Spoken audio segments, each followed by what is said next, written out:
नमस्कार विद्यार्थियों, स्वागत है आपके अपने YouTube चैनल मेट नोवा अकेडमी में। आज हम इस वीडियो में आपका मोस्ट इम्पॉर्टेंट लेसन की चर्चा करेंगे, जिसका नाम है दो चर वाले रैखिक समीकरण युग्म। ये आपका लेसन है 3 यानी अध्याय 3 है। आपके NCERT में अध्याय 3 है, अध्याय 3 है।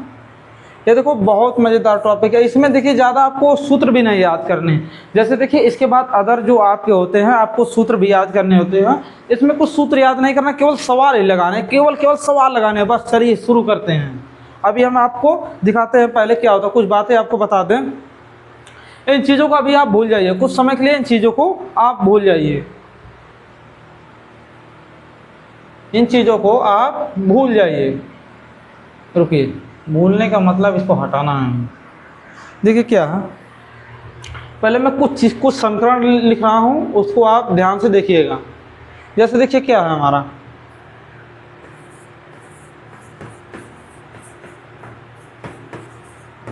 ये हमारा क्या है, ये हमारा 3z plus by plus 4 equal to 0 लिखा हमने, यही ना। उसके बाद देखिए और क्या है, अभी और भी हम लिखते हैं 5x² प्लस क्या लिखेंगे हम, 6y लिखेंगे, उसके बाद 3 लिखेंगे, फिर 0 लिखेंगे। फिर इसी तरीके से हम लिखेंगे 5x plus 6y plus 3z plus 4 equal to 0। अब देखिए इन सब चीज़ों पे आप विचार कीजिए। जैसे देखिए अभी हम आपको पहले बता दें, हमने आपको रैखिक बहुपद पढ़ाया है। रैखिक बहुपद इसकी पिछली कक्षा में आपको बताया गया है कि रैखिक बहुपद क्या होते हैं।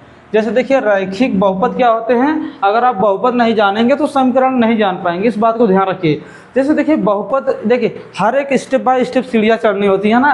तो देखिए समीकरण से पहले हमें क्या पढ़ाया गया है, हमने आपको पढ़ाया है रैखिक बहुपद। पहले देखिए रैखिक बहुपद का क्या फॉर्मेट होता है, मानक रूप से ही आपको समझाएंगे ना।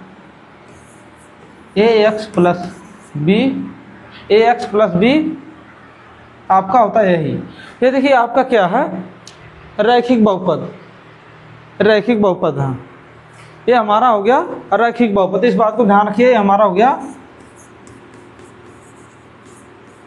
रैखिक बहुपद। अभी देखिए हम आपको आसानी से समझा देंगे कि दो चर वाले रैखिक समीकरण युग्म होते क्या हैं। पहले देखिए ax प्लस बी हमारा हो गया रैखिक बहुपद, रैखिक बहुपद हो गया ना। अब इसमें देखिए चर की घात कितनी है, चर। इसमें देखिए क्या हमारा x जो है चर, और a और b क्या है, हमारी वास्तविक संख्या है। इसमें देखिए क्या होता है, a and b real numbers हैं आपके। और यहाँ पे देखिए क्या है, हमने कहा a और b रियल नंबर्स हैं, x यहाँ पे एक चर है, यानी एक चर है। चरों की संख्या इसमें कितनी है, एक चर है, एक चर, और चर की घात कितनी है, घात 1 है। तो मैंने कहा ये हमारा मानक रूप है रैखिक बहुपद का। पहले इसको जान लीजिए। जैसे जो लोग पिछली कक्षा नहीं देख के आए उनको हम यही बता दें कि रैखिक बहुपद से आगे रैखिक समीकरण युग्म कैसे बनते हैं। ये देखिए हमारा क्या रैखिक बहुपद, रैखिक बहुपद। तो इसको देखिए इसमें कितने चर हैं, एक है ना। देखिए क्या है, एक चर है ना, x एक है, a और b दोनों रियल नंबर्स हैं, और इसकी घात 1 है। तो कहने का मतलब है इसको हम कह सकते हैं एक चर वाला रैखिक बहुपद। समझ रहे हैं बात को। देखिए एक चर वाला रैखिक बहुपद, इसकी शर्त क्या है, जितने बहुपद होंगे उतने चर वाला रैखिक बहुपद हो जाएगा, और घात हमेशा 1 रहनी चाहिए। तो आप देखिए हम आपको यहीं से लिख के दिखाते हैं। जैसे देखिए 3z प्लस 4, तो ये हमारा क्या है, रैखिक बहुपद। इस बात को ध्यान रखिए, हमारा है रैखिक बहुपद, रैखिक यानी एक चर वाला रैखिक बहुपद है। अभी देखिए क्या है, इसको हम क्या करेंगे, अब देखिए इसमें दो चर डालेंगे, प्लस 3। अब देखिए क्या है, ये हमारा है दो चर वाला रैखिक बहुपद, दो चर वाला रैखिक बहुपद है ना। देखिए एक चर a है और एक चर a है, तो दोनों की घात भी 1 है, तो ये हमारा होगा दो चर वाला रैखिक बहुपद। ये बहुपद है। अब देखिए इसके बराबर करके जैसे ही हमने 0 लिखा, अब ये हमारा हो गया 2 चर वाला रैखिक समीकरण।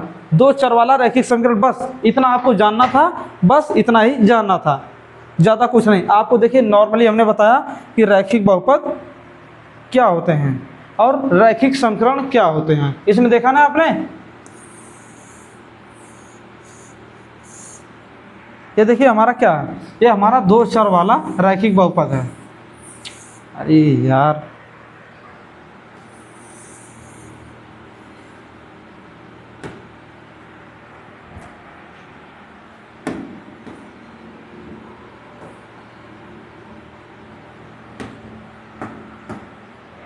इसको देखिए, जैसे ही आप किसी भी बहुपद के आगे यानी दाहिने तरफ, ये देखिए क्या, इसको देखिए, एक बात और यहाँ पे जान लीजिए,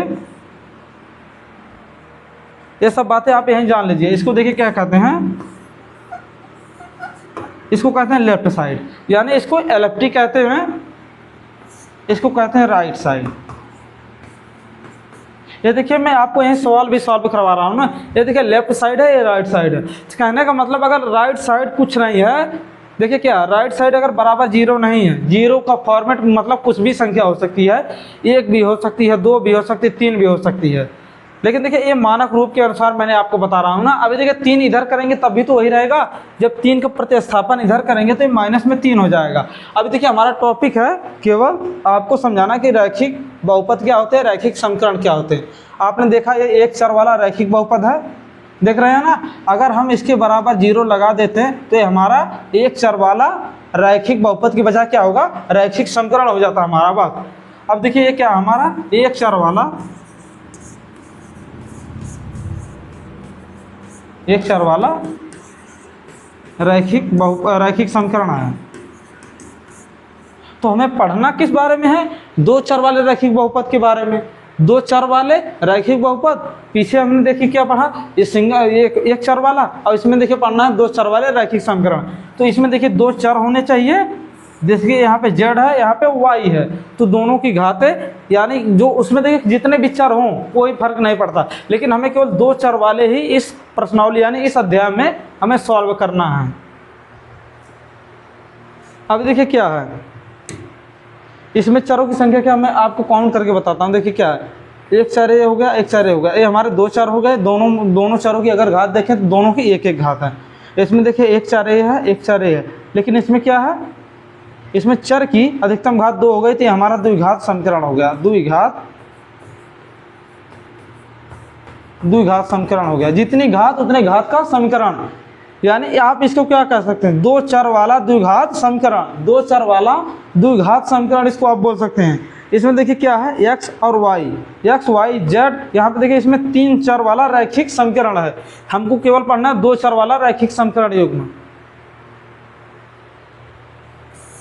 आप समझ गए होंगे अच्छे से, तो आप चलते हैं आगे। हम देखिए इसमें हमने वही परिभाषा लिखी है, 2 चर वाले रैखिक समीकरण वह समीकरण है जिनमें 2 चर है ना, 2 चर, दोनों चरों की अधिकतम घात 1। यहाँ पे देखिए 1 है ना, 1 ही घात होनी चाहिए, 2 घात हुई तो समझ लेना वो द्विघात में चला गया। और इसका मानक रूप यही है, यही देखिए हम आपको बता दें, ax + by + c आपका यही मानक रूप है। कहने का मतलब इसी फॉर्मेट में आपके सभी होंगे जो द्विघात रैखिक समीकरण है, वो हमेशा इसी रूप में रहेंगे, इस बात को ध्यान रखिएगा। उसके बाद देखिए क्या है, यहाँ a और b और c वास्तविक संख्याएं हैं। यहाँ देखिए क्या है, a b और c बराबर आप क्या रख सकते हैं, इन संख्याओं के जगह पे देखिए 0 से लेके, देखिए क्या अपर रियल नंबर से, रियल नंबर से मतलब होता है सभी अपरमेय और अपरमेय संख्या। ये है हमारा रियल नंबर, देख रहे हैं ना आप इस बात को, ये हमारा रियल नंबर से है। तो यही परिभाषा है, दोनों देखिए क्या है, a और b दोनों एक साथ शून्य नहीं हो सकते, इस शर्त को आप याद रखिए। कहने का मतलब अगर a बराबर आपने एक बार 0 ले लिया इस समीकरण में, तो आपको क्या करना है, b बराबर आप 0 नहीं लिखेंगे, b बराबर 0 से 1 ज़्यादा ही लिखेंगे, या माइनस में लिखेंगे या कुछ भी लिखेंगे, दोबारा b बराबर नहीं लिखेंगे, नहीं तो ये समीकरण ही समाप्त हो जाएगा ना। क्या देखिए दोनों जगह 0 रखेंगे तो समीकरण ही नहीं बचेगा। क्या आपका बन जाएगा, क्या आपका बचेगा, केवल आपका बच जाएगा जो है अचर संख्याएं बच जाएंगी। अब देखिए आपको एक चीज़ और यहाँ पे बता दें, थोड़ा मिस हो गया, उसको आपको जानना बहुत ज़रूरी है, जानना इसलिए ज़रूरी। देखिए क्या है, पहली बात आप चर मतलब समझिए, चर आपका एक्स वाई जेड के फॉर्म में होता है। कहने का मतलब चर से आप याद रखिए, चर से आप याद रखिए चरना। जैसे देखिए आपकी गाय भैंस और बकरी है, वो कभी जगह जगह चरती है ना, तो इसी तरीके से आप इसमें एक्स और वाई जेड का मान हमेशा बदलता रहता है। और आपका अचर हो गया, अचर में आपके नंबर्स आते हैं, जैसे 1 2 3 -3 और रूट में 2, इस तरीके की आपकी संख्याएं अचर में आती है। देखिए जो x का मान होगा वो हमेशा अचर संख्याएं ही होती हैं, मान के रूप में लिखी जाती हैं। लेकिन क्या होता है, x बराबर कभी आपने 1 लिखा, कभी 2 लिखा, कभी 3 लिखा, कभी -3 लिखेंगे, कभी रूट में 2 लिखेंगे, इसी तरीके से आपका चलता रहता है। यहाँ पे आप देखिए चर बराबर लिख लीजिएगा और अचर बराबर, क्योंकि इन्हीं शब्दों का बार बार यूज होगा ना। अब देखिए क्या होता है, इनको हल करने के कई तरीके हैं, इनको हल करने के कई तरीके हैं। जैसे देखिए जो एनसीईआरटी में है हम केवल उन्हीं को कवर करेंगे। क्या मतलब है, जैसे देखिए आपको हम बोर्ड एग्जाम के प्रिपरेशन करवा रहे हैं ना, जब आप अगली किसी चीज़ की तैयारी करेंगे, अगर उसमें वैलिड होगा तो उसमें थोड़ा ऐड हो जाएगा। तो देखिए इसमें देखिए यहाँ पे एक तो ग्राफ बना के कर सकते हैं, ऐसे ग्राफ के माध्यम से आप रेखाओं को खींचेंगे। आपको एक बात और बता दूं, ये जो हमारा 2 चर वाला रैखिक समीकरण युग्म है ना, इसकी सरल रेखा बनेगी। जैसे देखिए ये हमारा, आप चित्र से ही समझ लीजिएगा कि ये हमारा रैखिक समीकरण है, ये भी हमारा रैखिक समीकरण है, इस बात को याद रखिएगा। देखिए क्या, इसको हम थोड़ा लास्ट में करेंगे, पहले इसके आगे टॉपिक करेंगे। ग्राफ में क्या होता है ना, थोड़ा लास्ट में, मतलब जब वीडियो खत्म होने वाली रहेगी ना, उसमें इसको करवा के समाप्त कर देंगे हम। देखिए क्या है, मैंने कहा कई तरीके हैं, जिसमें से पहला प्रतिस्थापन विधि और दूसरा है विलोपन विधि। इनका मतलब क्या है, देखिए प्रतिस्थापन विधि हम आपको स्टेप बाय स्टेप बताएंगे, कैसे कब प्रतिस्थापन विधि होती है, कैसे और विलोपन विधि होती है। देखिए इसका फॉर्मेट हमेशा एक ही रहेगा, हमेशा एक ही रहेगा। जैसे देखिए प्रतिस्थापन विधि आप एक बार अच्छे से सीख लीजिए, और जितने भी सवाल हो सब पे वही फॉर्मेट अप्लाई कर दीजिएगा, जैसे स्टेप बाय स्टेप। और उसी तरीके से विलोपन विधि है आपका, एक बार इसको आप लगा लिए तो आपको बस जितने भी सवाल आपको मिलेंगे और कहेगा विलोपन विधि से सिद्ध करना है, तो आपको हमेशा वही फॉर्मेट यूज करना है। प्रतिस्थापन विधि, अब देखिए इसकी परिभाषा सीख लीजिए। प्रतिस्थापन विधि 2 चर वाले रैखिक समीकरणों को हल करने की एक बीजगणितीय तकनीक है। इसमें एक समीकरण से, देखिए क्या लिखा, यहाँ पे ध्यान दीजिएगा, इसमें एक समीकरण से, एक समीकरण मतलब 2 समीकरण होंगे, और एक समीकरण से एक चर का मान निकाल कर, एक चर का मान निकाल के दूसरे समीकरण में रखा जाता है, ताकि दूसरे चर का मान मिल सके। ऐसा क्यों हो रहा है, अभी देखिए हम आपको कुछ एग्जाम्पल से लगवाते हैं।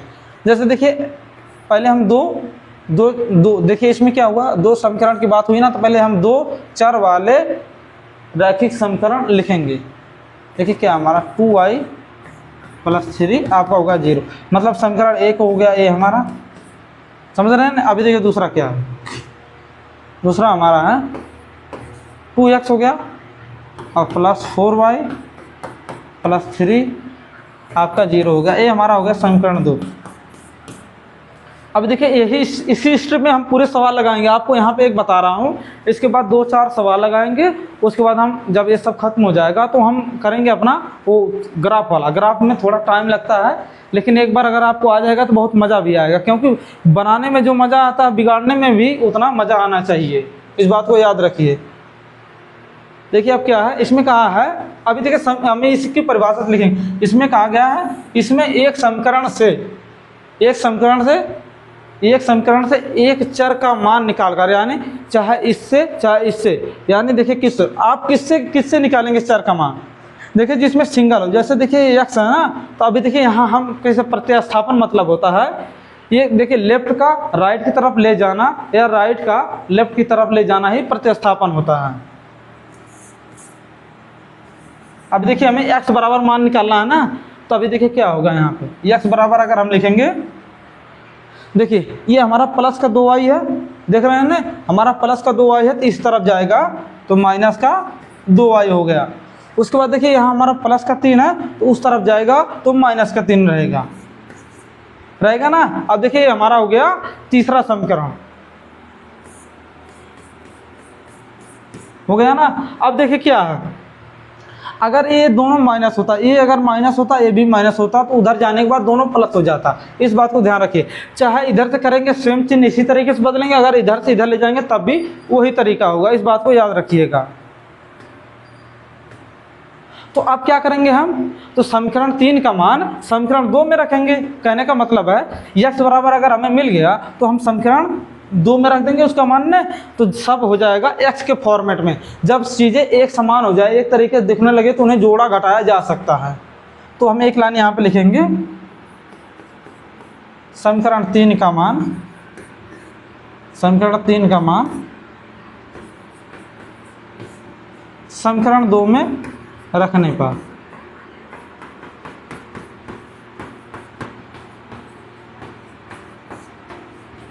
ये हमारा हो गया समीकरण 2 में रखने पर। अब देखिए क्या है, समीकरण 2 क्या है हमारा, देखिए जहाँ x है वहाँ पे हम x का मान रख देंगे बस। अब देखिए 2x है तो यहाँ देखिए 2 लिखा हमने। अब देखिए x है ना, तो x की जगह पे हम x का मान लिखेंगे, यही -2y हो गया हमारा। उसके बाद देखिए -3, उसके बाद देखेंगे क्या, ये इसको बंद कर देंगे, ये हो गया हमारा। अब देखिए इसी तरीके से केवल 4y + 3 है, इसको लिख लेंगे ऐसे 4y + 3। अब यहाँ पे 0 है हमारे बराबर। अब देखिए 2 का मल्टीप्लाई इसमें करेंगे, कितना हो जाएगा हमारा 2 दूना 4 माइनस का 4y। अब यहाँ पे करेंगे तो माइनस का 6 और प्लस यहाँ पे 4y है तो 4y + 3 आपका 0 हो गया। अब देखिए क्या है, अब देखिए यहाँ पे क्या है, आसानी से आप देखिए। अब देखिए क्या है, यहाँ पे 4y है, यहाँ पे 4y है, देख रहे हैं ना। तो यहाँ पे 4y, यहाँ पे 4y, ये दोनों कट जाएगा। और देखिए क्या है, अब देखिए इसमें देखिए अब एक लाइन लिखनी है, ये सबसे इंपॉर्टेंट बात है। अगर आपको कोई चर नहीं मिला तो इसका मतलब क्या है, ये असंगत समीकरण है। कहने का मतलब आप आंसर में लिखेंगे, देखिए केवल नीचे आप लिखेंगे, बस केवल लिखेंगे ये असंगत युग्म है,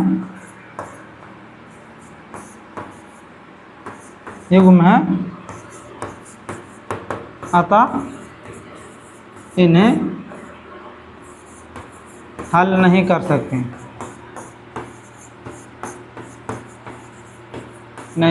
हैं। बस आपको यही एक लाइन लिखनी है। मैं ऐसा क्यों कर रहा हूँ, देखिए अगर इसमें चर का मान कोई भी मिलता है, जैसे देखिए ये क्या हमारा 4y है ना, यहाँ पे देखिए +4y, तो सब चर खत्म हो गए तो केवल अचर संख्या बनी। तो हमें तो केवल x के ही मान निकालने थे, जैसे चर के ही मान निकालने थे, इसीलिए हमने लिखा ये असंगत युग्म है, अतः इन्हें हल नहीं कर सकते, इनका कोई हल नहीं है। अब देखिए क्या है, अब आगे चलते देखिए, ये सबसे इंपॉर्टेंट, एग्जाम में आपको यही देगा, यही देगा क्वेश्चन, आपको समझ लिया इसी कैटेगरी का क्वेश्चन देगा, और जिसका हल ही नहीं होगा, इसलिए आप परेशान हो जाएंगे कि हमें x और y का मान ही क्यों नहीं मिल रहा, तो हम हल कैसे करेंगे।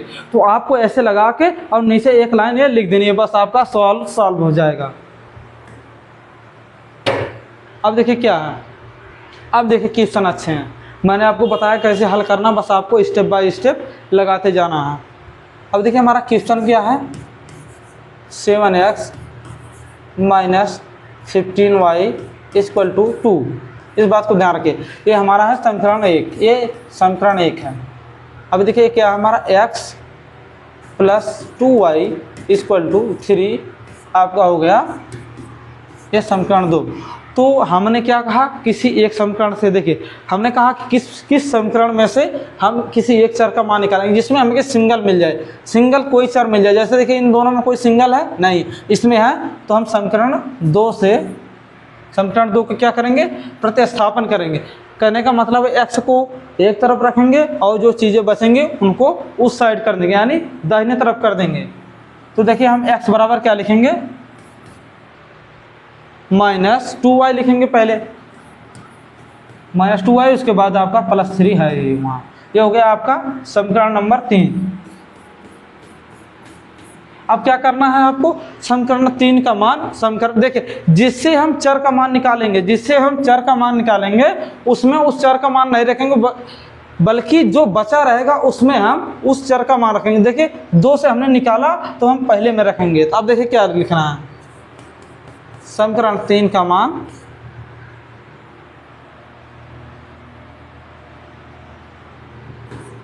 समीकरण 3 का मान समीकरण 1 में रखने पर, समीकरण 1 में रखने पर। तो अब देखिए क्या है, हमारा समीकरण 1 है, तो जहाँ जहाँ x है बस वहीं x का मान रख देंगे। जैसे आपका फॉर्मेट y का हो जाएगा और आपको जोड़ने घटाने में आसानी हो जाएगी। अभी देखिए क्या है, 7 x की जगह क्या हमारा, देखिए -2y हो गया ना आपका, देख रहे हैं ना, -2y। उसके बाद देखिए क्या हमारा +3, उसके बाद हमारा -15y। ध्यान से देखते जाइएगा, जल्दबाजी नहीं है किसी बात की। तो बराबर हमारा 2 है। अब देखिए इसको सॉल्व हम करेंगे। 7 का मल्टीप्लाई पहले हम -2y में करेंगे तो हमारा -14y हो गया। उसके बाद देखिए इसका फिर से इसमें मल्टीप्लाई करेंगे तो 21 आएगा, क्योंकि 7 × 3 = 21। उसके बाद देखिए आपका यहाँ पे 15y सेम रहेगा। उसके बाद आप बराबर में 2 लिख देंगे। अब देखिए इसको सॉल्व करेंगे। देखिए क्या है, -14y और -15y, आपका क्या रिजल्ट होगा। देखिए इस बात को ध्यान से देखिए।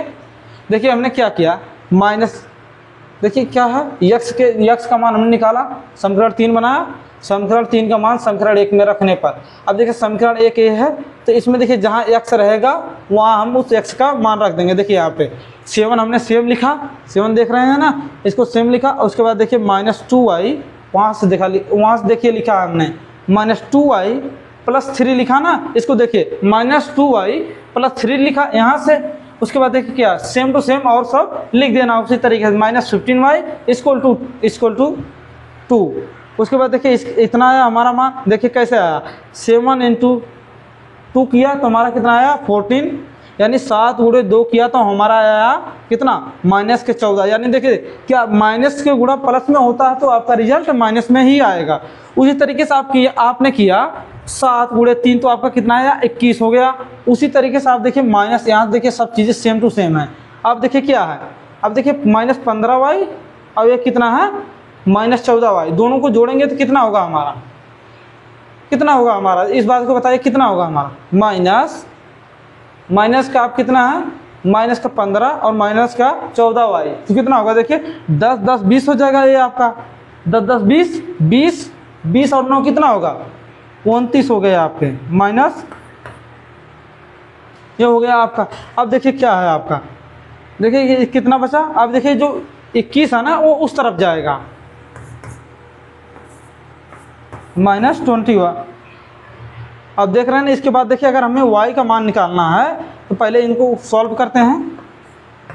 -29y बराबर में हम कितना है, माइनस के में कितना आएगा, देखिए 2 जाएगा तो इसमें कितना आएगा -19 हो गया। दोनों को देखिए माइनस है तो माइनस एक दूसरे को डिवाइड करते हैं तो ये आपका हो जाएगा प्लस। तो y बराबर आपका कितना आ जाएगा, देखिए कितना है 19/29, यानी आपको y बराबर 19/29 मिल गया। अब देखिए क्या करेंगे हम, जब ये हमें मिल गया इसका मान तो अब हम क्या करेंगे इसको,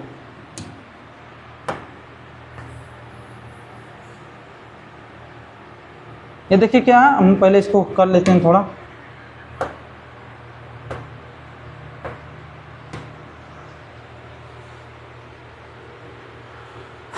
अब देख रहे हैं ना, अब देखिए हमारा कितना आया मान, y बराबर कितना आया 19/29 आया। इस बात को ध्यान रखें। अब देखिए इस मान को हम कहाँ पे रखेंगे, जो ये हमको मिला है, जो हमने y बराबर मान लाया है, किस में आप रखेंगे तो x का मान मिलेगा, किस में आप रखेंगे तो आपको x का मान मिलेगा। बताइए किस में आप रखेंगे तो x का मान मिलेगा। देखिए चाहे आप इसमें रखिए,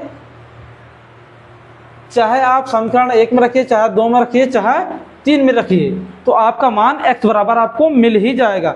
मैं आपको हमेशा सजेस्ट करूंगा जो आपका समीकरण 3 रहेगा आप उसी में y का मान रखिएगा, जिससे आपको देखिए इसमें रखेंगे तो केवल x का फॉर्मेट इधर रहेगा, आपको कैलकुलेशन कम करना पड़ेगा, यानी जोड़ घटान गुणा कम करना पड़ेगा। इस बात को ध्यान रखिएगा। तो चलिए रखते हैं आप इसमें। आप देखिए क्या लिखेंगे, अब इसमें रखेंगे समीकरण 3 में, समीकरण 3 में y का मान रखने पर, y का मान रखने पर आपका हो गया ना। अब देखिए क्या है, इसमें जो y मिला है बस हम उस फॉर्मूले पर रख देंगे। देखिए क्या हमारा x बराबर क्या होगा, देखिए माइनस का 2y है, तो यहाँ से हम y बराबर लिए, y बराबर कितना हमारा है 19/29, तो यहाँ पे लिख देंगे -2 इंटू 19/29 और +3 हो गया हमारा, हो गया ना प्लस। अब देखिए इसको हम सॉल्व कैसे करेंगे, 19 दूना कितना होता है आपका, इसमें देखिए इसमें मल्टीप्लाई हो जाएगा तो 19 दूना 38 हो गया, 38/29 +3। क्या आप इसको सॉल्व कर पाएंगे? देखिए थोड़ा कैलकुलेशन हो जाता है, इससे डरने के बात नहीं, आपको बहुत टाइम मिलता है ना, ऐसा तो है नहीं कि आपका टाइम 1 घंटे का लिमिट रहता है कि 1 घंटे में आपको इतना ही सॉल्व करना है। मैं आपको बता दूं, केवल आप देखिए इसको, देखिए थोड़ा बहुत कैलकुलेशन आपको हर एक क्वेश्चन में करने हैं। अगर देखिए गणित पढ़ रहे हैं तो आप डरेंगे क्यों, आपको तो गणित में जोड़ घटाना ही तो करना है भाई, लिखना थोड़ी है जैसे अदर सब्जेक्ट में। अब देखिए इसको सॉल्व कैसे करते हैं हम, ये देखिए बहुत आसान तरीका है। देखिए क्या है, जब इसको हम सॉल्व करेंगे तो जो ए है माइनस का 38, इसको ऐसे एग्जैक्ट लिखेंगे और उसके बाद जो ये 29 है इसका गुणा इसमें करेंगे तो हमारा देखिए कितना आएगा, प्लस देखिए 9 त्रिक 27 करेंगे तो 7 आएगा, 7 आ गया। देखिए 29 का गुणा 3 में करेंगे कितना आएगा, देखिए पहले 9 से गुणा 3 में करते हैं या 3 से गुणा 9 में करते हैं, तो 9 त्रिक 27 हो गया, 7 हमारा कितना बचेगा, देखिए 2 बचा ना। अब देखिए 2 से 3 में करेंगे, 3 दूनी 6 2 8, यहाँ पे हमारा हो गया 8। अब हमारा यहाँ पे हो जाएगा 29। अब इसको हम सॉल्व करेंगे ना। अब देखिए क्या है, -38 आ गया हमारा और प्लस 87 हो गया। अगर हम इसमें से घटाएंगे तो हमारा क्या रिजल्ट आएगा, देखिए ये बताइए, पहले बताइए प्लस में आएगा आपका आंसर या माइनस में। देखिए आपको जब ऐसे तरीके में हो तो कभी कभी आपको देखिए डर लगता है कि इसको कैसे करें, तो आप क्या करते हैं, इसको तो आप लोग ऐसे लिखते हैं 87 ऊपर लिखें क्योंकि प्लस संख्या है, और नीचे आप लिखते हैं 38। तो आपको देखिए इस तरीके से बचना है, तो एक आसान तरीका है, जब आपको चिन्ह लगाना होगा तो जो दोनों में सबसे बड़ी संख्या होगी आंसर आपका उसी संख्या के निशान के अनुसार आएगा। देखिए कैसे है, अब देखिए यहाँ पे देखिए इससे बड़ा होता है, आपको पता ही है इतना। अब देखिए ये बड़ा है, ये छोटा है, तो घटेगा कैसे, तो आप देखिए इसके पास जाते हैं, जब आप इसके पास जाते हैं तो यहाँ से आपको यहाँ पे 1 मिलेगा, यानी यहाँ पे आपका हो जाएगा 17, 7 1 8। देखिए यहाँ से यहाँ पे 1 जाएगा तो कितना होगा आपका 8 जाएगा, 8 हो जाएगा, तो फिर 8 से 8 आपका कितना हो गया, यहाँ से 0 हो गया। अब आपका यहाँ पे कितना बचेगा, यहाँ पे आपका 7 बचता है, तो 7 से आप 3 घटाएंगे तो कितना आपको बचेगा, 4 बचेगा। तो आपका आ गया यहाँ पे 40/29, बस आपका यही आंसर है। यानी आपको x बराबर कितना मिला, आपको x बराबर आपको मिला 40/29। देखिए कैलकुलेशन से आपको घबराना नहीं। देखिए जब आपको सवाल लगाना होता है ना एग्जाम में, तो उसमें आपको टाइम मिलता है, तो टाइम जितना मिलता है तो इसी चीज़ का टाइम मिलता है ना, जोड़ने घटाने का ही टाइम मिलता है। अगर केवल लिखना रहेगा तो ज़्यादा चीज़ें लिखनी पड़ती हैं। और इसमें बताऊँगा आपको एक बात, इसमें आपको नंबर पूरे ही मिलेंगे। अगर आपने सही सवाल लगाया ना तो राइटिंग के आपके कम नंबर कटते हैं, आपको पूरे नंबर मिलेंगे। ये समझ लीजिए ये आपका स्कोरर सब्जेक्ट है, मतलब ज़्यादा से ज़्यादा नंबर आपको मिलेगा यहाँ से। देखिए प्रतिस्थापन विधि से अगर आपको रैखिक समीकरण युग्म को हल करना है तो पहले देखिए आप इस तरीके से दोनों लिखेंगे समीकरण, उसके बाद दोनों में देखेंगे कि इसमें सिंगल चर है, सिंगल चर देखना जरूरी है। अब देखिए हमने देखा कि दोनों में से इसमें सिंगल है, तो हम इसी में से समीकरण 3 बनाया। समीकरण 3 क्या बनाया, x बराबर हम क्या लिखेंगे, जब देखिए इधर की जो चीज़ें प्लस में होती हैं जब दाहिने तरफ जाती हैं तो माइनस में हो जाती हैं। उसके बाद देखिए समीकरण 3 का मान समीकरण 1 में रखने पर, देखिए हमने आपको एक बात और बताई, जिस समीकरण से आप चर का मान निकालेंगे उसमें उसका मान नहीं रखेंगे, बल्कि जो बचा होगा समीकरण आप उसमें रखेंगे। तो हमने देखिए क्या समीकरण 2 से 3 निकाला, तो हम इसका मान समीकरण 1 में ही रखेंगे, इस बात को याद रखना। उसके बाद जब हमने इसको सॉल्व किया तो हमको मिला y बराबर 19/29। तो जब हमें y बराबर मिल गया 19/29, तो अब हमें x का मान निकालना आसान हो गया। हमारे पास 3 विकल्प थे कि हम किस में y का मान रखें। समझ रहे हैं ना आप बात को? हमारे पास 3 विकल्प थे कि हमें y का मान कहाँ पे रखना। देखिए यहाँ पे क्या है, हमारा पहला समीकरण ए है, दूसरा ए है और तीसरा ए। मैं आपको हमेशा सजेस्ट कर रहा हूँ, हमेशा जब भी आप प्रतिस्थापन विधि से मान आपको हल करना रैखिक समीकरण युग्म में, तो आपको क्या करना, जब आपको y बराबर मान मिल जाए या y बराबर या x बराबर, तो आपको हमेशा समीकरण नंबर 3 में ही उसके मान को रखना है, जिससे आपको आसानी से कैलकुलेशन करने में आसानी हो जाएगी। तो हमने क्या लिखा, समीकरण 3 में y का मान रखने पर, जब हमने समीकरण 3 में y का मान रखा तो हमको x बराबर 40/29 मिल गया। अब देखिए क्या है, ये देख रहे हैं आप, देखिए जो चीज़ें हैं ये आपको कल पढ़ाई जाएंगी, जो ये सबसे इम्पोर्टेंट क्वेश्चन होते हैं, इस अध्याय के सबसे इम्पोर्टेंट क्वेश्चन ये सब आपको कल पढ़ाया जाएगा। जैसे ग्राफीय विधि, देखिए थोड़ा थोड़ा पढ़ने से ही आपको आएगा, एक दिन में ज़्यादा नहीं पढ़ना है, ठीक। देखिए कल हम इसको स्टार्ट करेंगे। देखिए मैंने आपको क्यों रोका इसको, देखिए क्या ग्राफीय रूप से व्यक्त करना। अभी जब ये मैं क्वेश्चन सॉल्व करवाऊँगा ना, तो यहाँ पर देखिए समझ जाइए, तो आपका डबल काम होगा। ये जो हमने रैखिक समीकरण को ग्राफीय विधि से हल करना वाला है, तभी मैंने इसको कल नहीं करवाया, इसको मैं कल करवाऊंगा पार्ट 2 में। तो समझ रहे हैं, देखिए ये क्या है, हमारा यहाँ पे 2 टाइप से सॉल्व करेंगे। पहली बात इसको देखिए प्रतिस्थापन या विलोपन विधि से भी करेंगे, और इसको हम क्या करेंगे ग्राफीय विधि से। देखिए क्या लिखा है, बीजगणितीय एवं ग्राफीय रूप से व्यक्त कीजिए। हम दोनों तरीके मतलब इस सवाल को देखिए प्रतिस्थापन विधि से भी हम हल करेंगे और इसका ग्राफीय विधि से। तब तक के लिए धन्यवाद, हम मिलते हैं आपसे अगली क्लास में। तब तक आप धैर्यपूर्वक पढ़ते रहिए, जल्दबाजी करके मत पढ़िएगा, क्योंकि देखिए एक दिन में ज़्यादा पढ़ने से क्या होगा, आपको क्या ज़्यादा आ जाएगा, नहीं। आप डेली कंटिन्यूसली एक्वायर नॉलेज लें, जिससे आपको आसानी से हर एक चीज़ें याद रहें। और देखिए कम पढ़ेंगे ना तो रिवीजन भी करना आसान होता है।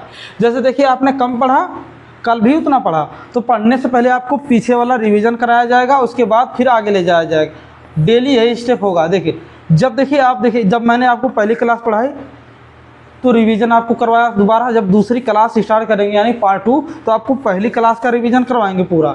उसके बाद जब हम पार्ट 3 पढ़ाएंगे तो इन दोनों क्लास का रिवीजन कराएंगे। देखिए जितना कम पढ़ेंगे आप उतना अच्छे से आपका रिवीजन होता जाएगा। इसी तरीके से आपको भी पढ़ना है। समझ रहे हैं ना बात को? चलिए ठीक है, तो आप चैनल को सब्सक्राइब करना, जिससे आपको पार्ट 2 आसानी से मिल जाए।